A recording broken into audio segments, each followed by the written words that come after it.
Kuidas minust sai tappja?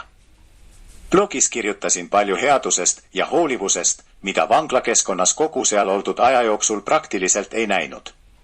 Nii mõnigi blogi lugeja on kommenteerinud, mida teab see ligi 13 aastat vanglas istunud tapja hoolivusest ja headusest. Vastan neile kommenteerijatele Tammsaare kirjandustegelase Oru Pearu elutarkusega oma pojale Karlale: Indrekul on hea süda ja kui inimesel on hea süda, siis saab tast kiiresti mõrtsukas. Õel inimene annab kitli peale, aga hea inimene lööb su korra pealt maha, seda sa poeg pead meeles pidama. Siiramalt armastada. Julmemalt vihata. Räigemalt rassida. Kallimat ihata. Sellisena sündinud. Olen ma ilma. Kui see pole piisav, siis sülita mul silma.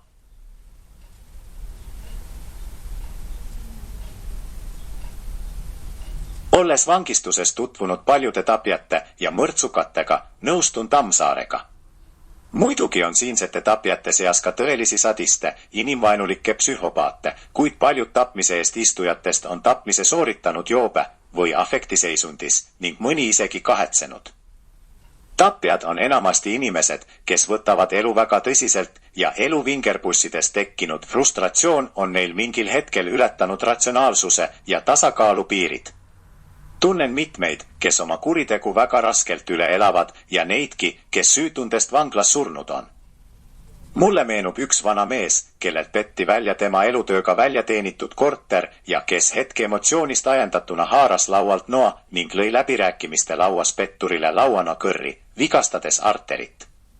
Surja silmis peegeldunud hirm ja elujanu ning tema ebaõnnestunud püüded verd purskavat arterit sulgeda tekitasid tapjal nii tohutu kaastunde, et ta püüdis surjat vere sulgemisega aidata, kuid see ei õnnestunud.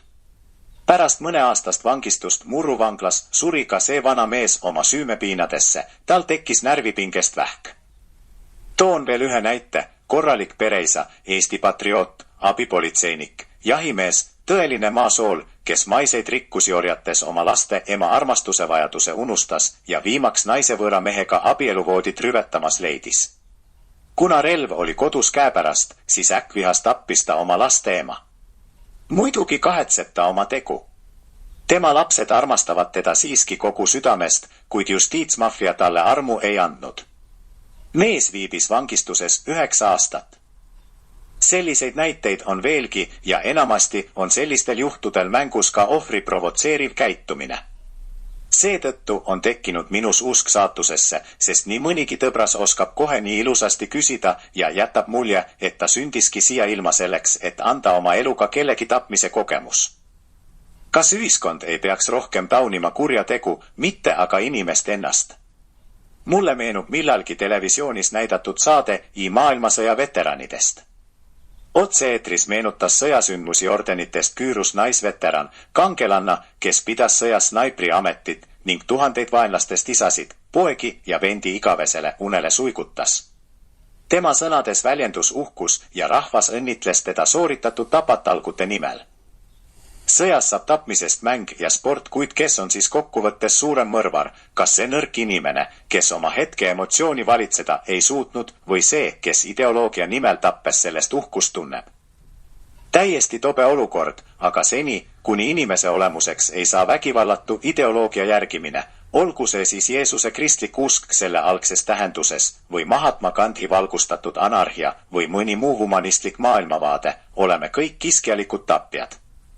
Niikaua, kuni surm ja teispoolsus on inimesele müstika, tunneb ta uudishimu ja iha surma suhtes. Kui sellega kaasneb sisutühi ja mõttetu elu ning tugevalt kahjustunud õiglustunne, võib inimesest saada enesetapja, tapja või lausa terrorist.